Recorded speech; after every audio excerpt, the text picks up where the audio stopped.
Bonjour et bienvenue pour cette 261e édition de J'irai lire des comics chez vous, l'émission VF qui vous présente les meilleures sorties chez les plus grands éditeurs de comics en VF, tout simplement, disponible absolument partout, dans toutes les librairies qui font du comics, toutes les librairies de quartier, tous les bons libraires, les Fnac, les Cultura, originalcomics.fr bien entendu, parce qu'on fait de la VF, vous le savez maintenant.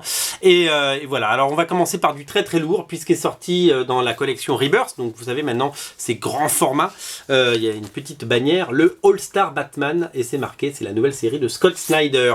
Alors Scott Snyder, vous le savez, il a scénarisé Batman pendant un sacré bout de temps, puisqu'il a fait quasiment l'intégralité des épisodes des New 52, donc il est resté 4 ans à la tête du titre du flagship Batman, avec Greg Capullo bien entendu au dessin la plupart du temps, et puis des dessinateurs invités comme Jock notamment, avec qui ils ont fait des merveilles, plus les Annual, plus tous les Batman Eternal qu'il a supervisé, etc. etc. C'est un petit peu l'architecte de Batman depuis ces dernières années, bien entendu, chez Urban Comics et DC Comics aux États-Unis.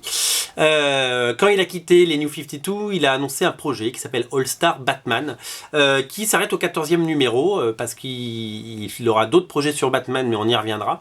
Et donc les premiers numéros, les 5 premiers numéros sont collectés dans ce premier tome, la couverture rouge par Jock, qui a l'air assez brutal et sanglant, et c'est tout à fait le ton qui est donné dans ce comics.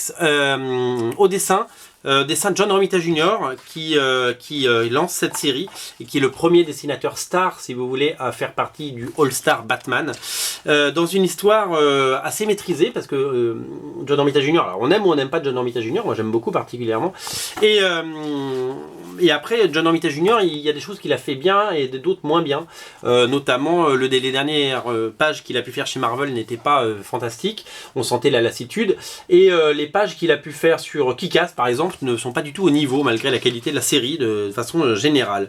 Et là-dessus, il est plutôt inspiré. Son Batman est massif, son Batman est violent, son Batman est costaud, robuste. Il est, voilà, les couleurs sont assez belles, elles sont assez, je veux dire, bien choisies, j'ai envie de dire. Et voilà, et on découvre cette histoire. Alors cette histoire où Batman escorte un convoi qui mène Double Face, que vous voyez là, hop, en dehors de la ville, en dehors de Gotham City. Et évidemment, les choses ne vont pas se passer comme prévu, puisque un contrat a été mis sur la tête de Batman, et donc tout ce que Gotham compte de malfrats et de monstres va essayer de délivrer à la fois à Double Face et surtout faire sa fête à Batman. Ça va nous donner une histoire assez poisseuse et assez violente, qui sent la chic, le molar et les os cassés. Il y a des dents qui volent, il y a des molaires qui passent à travers les pages. C'est assez brutal et c'est assez agréable, on doit le dire, parce que c'est une espèce de violence complètement maîtrisée, et sous les traits de John Romita Jr., ça prend toute sa grandeur et toute sa splendeur. Cette histoire a été assez critiquée à sa sortie. Je pense que les gens attendaient la cour des hiboux numéro 3. Snyder a décidé de faire un comics beaucoup plus adulte et beaucoup plus maîtrisé de part en part, on peut le dire, voilà, puisqu'il a voulu raconter ses histoires. Et quand on a lu, comme moi, les histoires d'après de All Star Batman, des histoires tout aussi intéressantes, des histoires courtes qui peuvent faire 2 numéros ou même un seul numéro, des one-shot notamment avec Jock, et bien voilà, on voit que Snyder s'est laissé aller à ses propres, si vous voulez, ses propres passions, ses propres envies et ses propres voilà, il était moins alors ça colle complètement à la réalité de Batman et à la continuité, si vous voulez, puisque c'est le Batman d'aujourd'hui, avec son costume d'aujourd'hui, avec le Bruce Wayne d'aujourd'hui, avec The Signal, Duke Thomas, le nouveau Batman, un petit peu son nouveau Robin, on pourrait dire, son nouvel acolyte, son nouveau sidekick. Donc c'est complètement dans la continuité, donc là-dessus aucun doute, pas de problème. En revanche, voilà, il a pris plus de liberté scénaristique et plus de liberté graphique. Voilà, c'est un comics presque, on pourrait dire, complètement pour adultes. Voilà, pour ce All-Star Batman, sachez qu'il y a des backup stories à chaque numéro, signé Declan Shalvey, un dessinateur génial, justement sur Duke Thomas, le nouveau. Voilà, donc c'est vendu avec un petit truc comme ça. Vous n'êtes pas obligé de le garder. Moi, je ne le garde pas, et ça va dans ma collecte tout de suite. Alors, on reste dans la maison Média Participation, puisque vous le savez, mais Média Participation, c'est Urban Comics, c'est le Lombard d'Argo Dupuis, donc Torgal, Spirou, Lucky Luke, Black et Mortimer et tout ça. Et donc c'est la maison Dargo. Et chez Dargo, donc la grande sœur, la très grande sœur de Urban, est sortie l'intégrale Game of Thrones. Alors c'était déjà sorti en plusieurs albums et voici que l'intégrale est disponible. C'est un super cadeau pour les fêtes de fin d'année parce que c'est un énorme bouquin de 700 pages. C'est une espèce d'omnibus, on pourrait le dire, qui reprend le premier chapitre de Game of Thrones. Le premier livre de Game of Thrones de George R.R. Martin. C'est l'adaptation du livre, ce n'est pas l'adaptation de la série, ça ne recopie pas ce que vous voyez à l'écran, il y a même des libertés graphiques, par exemple Tyrone n'est pas du tout, ne ressemble pas du tout physiquement à ce qu'il peut ressembler, regardez à quoi il ressemble dans la série, voilà, il y a des vraies libertés qui sont prises par rapport à la série et tant mieux, et c'est l'adaptation du livre, et c'est l'adaptation du premier livre. Alors autre info que je dois vous donner à ce moment-là, c'est que j'ai pu lire comme commentaire, dommage qu'on n'aura jamais la suite. Non, c'est faux, la suite elle est en cours de parution aux États-Unis chez Dynamite, puisque c'est Dynamite qui publie ça aux États-Unis. Donc la suite on l'aura, ça va prendre un peu de temps, mais on l'aura parce que ça vient de commencer, il y a déjà 4 numéros qui sont sortis. Donc 4 numéros ça fait à peu près 80 pages, on va dire qu'il y a un dixième du second tome qui est sorti. 800 pages, un dessin, une ligne assez claire, c'est assez propre, c'est très soigné, c'est plutôt bien adapté, c'est plutôt... Alors moi j'ai pas lu les livres originaux, j'ai vu la série bien entendu, donc je retrouve des choses parce que en tout cas sur la première saison ça collait assez bien, même s'il y a des personnages et des intrigues qui peuvent me paraître assez nouvelles. Mais c'est plutôt bien produit, plutôt soigné, et surtout la bonne nouvelle c'est que c'est une espèce d'omnibus qui ne coûte que 29 €. 29 €, je sais pas si vous vous rendez compte. Donc ça c'est disponible partout, vous le trouverez bien entendu partout sur originalcomics.fr comme ailleurs. Et si vous aimez Game of Thrones, si vous voulez prolonger l'expérience et si vous voulez vous faire un beau cadeau pour les fêtes de fin d'année, c'est un très beau livre. Voilà, je vous invite vraiment à sauter dessus tout simplement. Chez Delcourt, chez nos amis de Delcourt, je ne résiste pas au plaisir de vous parler de Spawn the Dark Age, qui est alors c'est le tome 1, une intégrale, mais c'est le tome 1 parce qu'il y aura évidemment une suite. En fait, quand McFarlane a lancé Spawn en 92, quelques années plus tard, il a commencé à créer d'autres séries. Il y a eu Spawn the Undead par exemple, il y a eu Hellspawn, il y a eu Sam Twitch et il y a eu la série Spawn the Dark Age. Le but était de créer une mythologie autour de Spawn, dire qu'il y avait eu plusieurs Spawn à plusieurs époques, à l'époque médiévale, à l'époque comme vous voulez, voilà, à l'époque contemporaine, à toutes les époques, il y a eu des Spawns, des suppôts de Satan revenus sur Terre pour être les pantins de Malebolgia et des enfers. Et donc il a demandé à des gens qui avaient déjà travaillé sur des séries un petit peu d'heroic fantasy, etc., type Slain par exemple, où on pourrait parler de Conan le Barbare, peut-être un petit peu, mais pas forcément. Mais parlons de Slain parce qu'il y a un vrai rapport graphique, parce que je crois que Steve Niles et Liam Sharp, le dessinateur, ont travaillé sur Slain, et c'est pour ça qu'ils ont donné ce ton graphique à la série.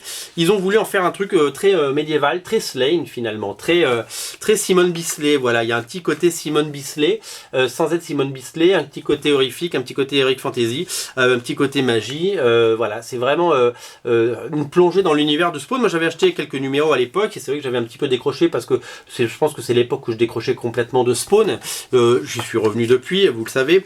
Voilà, donc c'est une série qui change complètement sa façon de présenter les comics. Je vous dis, il y a un côté Bisley, même si Bisley ne dessine pas. Il y a un petit côté 2000 AD, il y a un côté, voilà, Liam Sharp qui est maintenant le dessinateur, qui a dessiné un bon nombre d'épisodes de Wonder Woman depuis DC Rebirth. À l'époque, avait un style, il sortait de Hulk à l'époque, il avait un style beaucoup plus brut, mais tout aussi sympa. Il y a de la nudité, il y a de la violence. C'est vraiment quelque chose. C'est pas un comics à mettre entre toutes les mains. C'est vraiment pour les lecteurs avertis.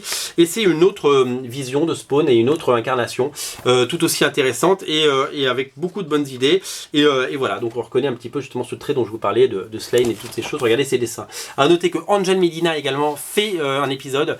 Angel Medina qui était le dessinateur de Spawn à un moment. Il a un peu disparu de la circulation du radar malheureusement. C'était un excellent dessinateur qui a fait du Spider-Man et plein d'autres choses. Et on regrette qu'il ait disparu. Chez Panini en Deluxe, je ne résiste pas au plaisir de vous parler du nouveau Deluxe. Ils en ont sorti au moins 3 cette année, des Deluxe autour de Spider-Man.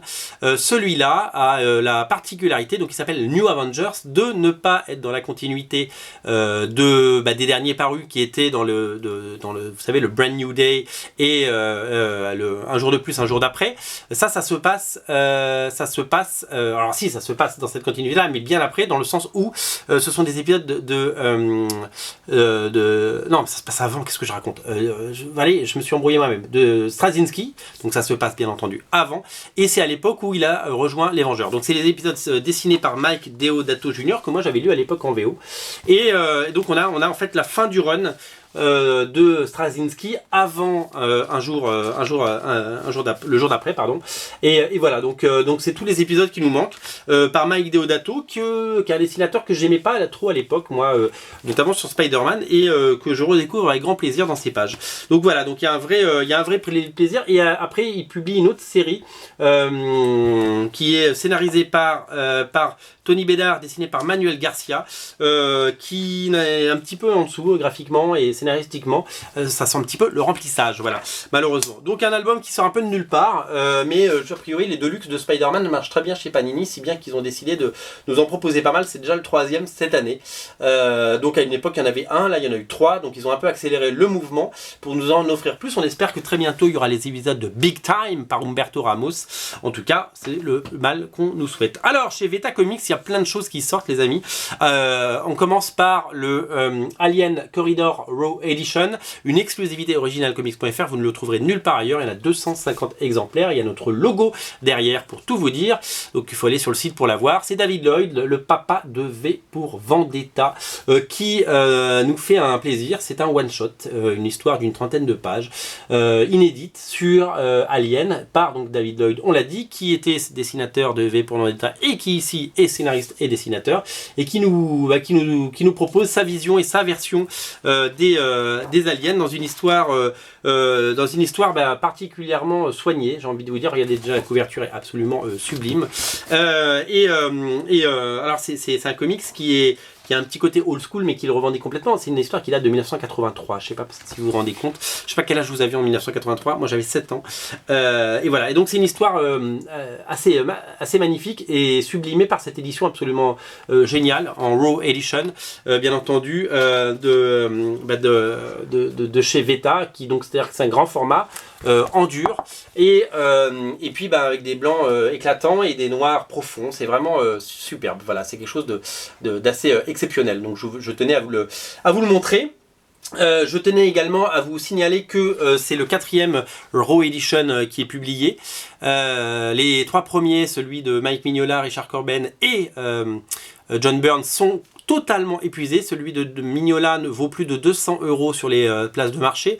Celui de Corben vaut une centaine d'euros et l'autre, il vaut une cinquantaine d'euros, celui de Byrne. Donc si vous le voulez à prix normal, eh bien c'est maintenant que ça se passe, parce que ça va devenir hyper collector. J'en profite pour vous dire que le prochain Raw Edition, c'est Sale Gosse Bad Boys de Frank Miller et Simon Bisley, qui arrive en décembre. Il est déjà en prévente sur originalcomics.fr. Sautez dessus, ne le ratez pas. Voilà, c'est dit. Qu'est-ce que je peux vous dire d'autre? Chez Veta Comics, sorti le crossover de l'année qu'on attendait, très en retard, et avec toutes les excuses de Veta Comics, mais ils se sont excusés sur Facebook, ils ont eu des gros problèmes de production, mais le bouquin est nickel, c'est tout ce qui compte. Le crossover Judge Dredd Aliens Predator, ça s'appelle Extermination, c'est la rencontre de ces icônes du cinéma. Regardez la couverture comme elle est absolument magnifique, la back cover est pas dégueu non plus. C'est la rencontre de ces 3 icônes qui se foutent dessus. C'est John Lehman qui scénarise. Regardez le Predator, bien entendu, John Lehman de la série Tony Chu. C'est dessiné par un dessinateur issu de l'écurie de Miladé qui s'appelle Chris Monahan. Et donc on découvre le destin des 3 personnages qui vont très très vite, vous allez le voir, se retrouver, et ça va morfler. Voilà, si vous aimez tout ce que produit, c'est plutôt bien gratté, hein. Si vous aimez tout ce que produit Veta Comics, vous êtes certainement pas passé à côté. Donc ça c'est dispo, ça y est. Et si vous aimez les bons comics, je vous invite vraiment à sauter dessus.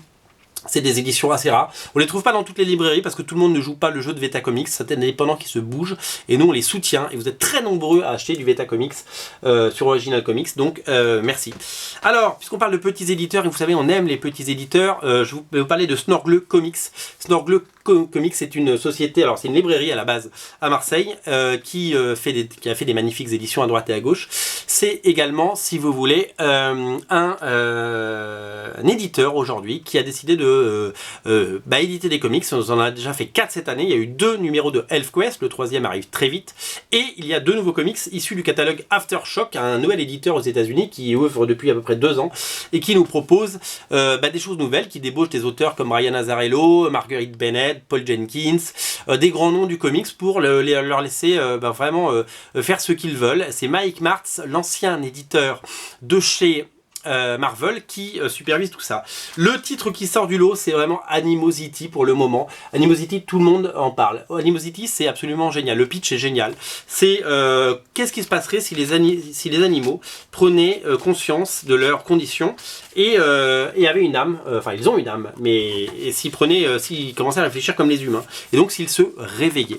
Eh bien, tous les animaux qu'on maltraite, qu'on mange, tout simplement, eh bien, ils auraient une dent contre l'homme quand même, parce qu'il y a des chiens battus dans ce bas monde, il y a des... et puis on mange du poulet, on mange du bœuf, voilà, hein, on mange des animaux, on a été... notre société est comme ça, je ne juge pas, j'en mange moi-même personnellement. De moins en moins certes, mais j'en mange. Et du coup, c'est une belle réflexion à la base sur tout ça. Typiquement, une petite fille et son chien, une fillette de 11 ans, son chien s'appelle Sandor, elle s'appelle Jessie, qui ont un amour l'un pour l'autre, et donc cet amour va être grâce à la parole, que le chien va avoir accès à la parole, cet amour va prendre un nouvel élan, et surtout ce chien va protéger cette fillette dans ce monde devenu dangereux. Alors ce qui est très drôle, c'est la réflexion politique aussi par rapport à tout ça, parce que les animaux vont donc revendiquer des droits, vont remettre en cause des traités, des choses comme ça, donc c'est très très drôle. Et puis j'ai envie de comparer ça à Walking Dead carrément. C'est un peu le Walking Dead des animaux, c'est-à-dire que ça devient super violent, c'est-à-dire que on arrive dans une société complètement insécure où selon le type d'animaux, que ce soit des singes, des pandas ou tout ce que vous voulez, eh bien certains décident de rester les amis des hommes et d'autres décident de les combattre. Donc du coup, on ne sait plus qui est l'ennemi, qui n'est pas l'ennemi, il y a une insécurité totale qui s'installe, et donc une tension. Et donc le monde a complètement changé, le monde ne sera plus jamais comme avant, et donc du coup, tout le monde se pose un petit peu la question de ce qui va se passer. Voilà. C'est une réussite. Marguerite Bennett au scénario, Raphaël Della Torre au dessin, c'est une vraie réussite. Il y aura plusieurs tomes. Je vous invite vraiment à sauter sur cette série, c'est mon coup de cœur indé de la semaine. L'autre série, alors moi je suis moins fan de Brian Azzarello, je reconnais son talent totalement, alors là aucun problème, Azzarello quand il veut. J'adorais lire 100 Bullets par exemple, mais j'ai arrêté de collectionner des titres comme ça parce que Brian Azzarello c'est un peu trop... moi j'aime le comics mainstream, vous le savez, et Brian Azzarello c'est un peu moins mainstream. Mais il nous a concocté un polar comme il sait le faire. Nous dénichons aussi un dessinateur qui s'appelle John Juando, comme il sait le faire, puisque quand il a imposé Eduardo Risso, qui était beaucoup moins connu au début de 100 Bullets, hein, il avait déjà un petit nom, mais c'était pas non plus la méga star qu'il est aujourd'hui. Et bien quand ils ont mis tout ça en place, il a fait de ce dessinateur une méga star. Je pense que celui-là a également les veines pour devenir un grand. Voilà, on est dans un polar avec une galerie de personnages complètement bizarres, à la fois inquiétant et menaçant, un traitement de couleurs qui colle complètement au récit. C'est vraiment hyper intéressant. Voilà, c'est un tome 1 également, ce sera à suivre. Et c'est voilà, 2 jolis titres quand même chez Snorgle. Et je voulais également vous parler des éditions qui sont plus que de qualité. Voilà. Rapidement, on va faire un tour d'horizon des sorties Glénat Comics parce que le temps passe. Et on va aller très très vite parce qu'il y a des gros titres qui sont sortis qui marchent très très bien, comme Silver, pardon, le Trésor des Vampires, qui est un titre en noir et blanc que je vous invite vraiment à découvrir. Le titre dont tout le monde parle chez Glénat Comics, c'est la série Never Go Home, qui cartonne. Donc du coup, ça raconte le destin de parias de la société. Le monde ne veut pas d'eux, et eux non plus, et donc ils vont s'unir dans le donc voilà, c'est une série qui est publiée aux États-Unis par un petit éditeur qui s'appelle Black Mask. Vous avez certainement entendu parler de Rumble, je crois qu'on en avait déjà parlé.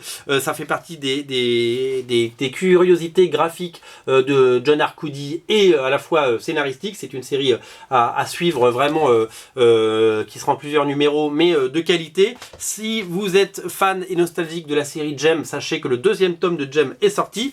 En parlant des suites, le deuxième tome de la série Dead Letters, dont on avait déjà parlé, est également disponible. Graphiquement, c'est assez intéressant également, et je vous en avais parlé. Celle-là, j'ai le droit de dire de temps en temps que j'aime pas une série, mais j'ai pas du tout aimé le tome 1, Wayward. Le tome 2 est disponible, mais si je sais que vous êtes très nombreux à avoir aimé et à attendre la suite, c'est disponible, donc je vous le dis. De même pour Nail Beater, qui est une excellente série pour le coup. On est déjà au tome 3, la série Nail Beater, c'est un peu le Seven du comics. C'est assez, ça va assez loin, mais c'est une série plus que de qualité, je vous le confirme. Déjà aussi le troisième tome pour la série Five Ghosts.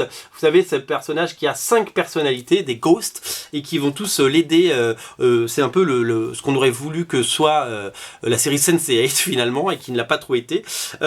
Chaque personnage prend la parole et les actes au moment opportun selon ses qualités, et il continue sur X-Files avec le 4e tome des archives. Alors ça, c'est du vieux comics, souvent un peu scanné, des vieux comics de chez Old School, de chez republié par IDW, les vieux X-Files, et la nouvelle série avec déjà le tome 5. Ça, c'est la nouvelle série, la série récente, graphiquement beaucoup plus intéressante. Alors évidemment, faut aimer les X-Files. Si vous aimez pas les X-Files, ça n'a aucun intérêt, mais c'est une licence qui marche bien parce que la demande autour de X-Files marche bien. Il y a une nouvelle saison qui est en tournage aux États-Unis. Voilà, ça c'était pour les sorties Glénat. Je voulais vous les présenter en rafale parce qu'il y en avait beaucoup, et que on se posera beaucoup plus sur les 2 grosses séries qui reviennent à l'automne, c'est-à-dire Lady Mechanica tome 4 et Wicked and Divine, qui sont les 2 grosses séries qui cartonnent et que tout le monde lit. Celles-là sont un petit peu plus confidentielles. Voilà, c'était la 261e, c'est ça? Je sais plus. J'espère que ça vous a plu. On en refait une très vite. Salut.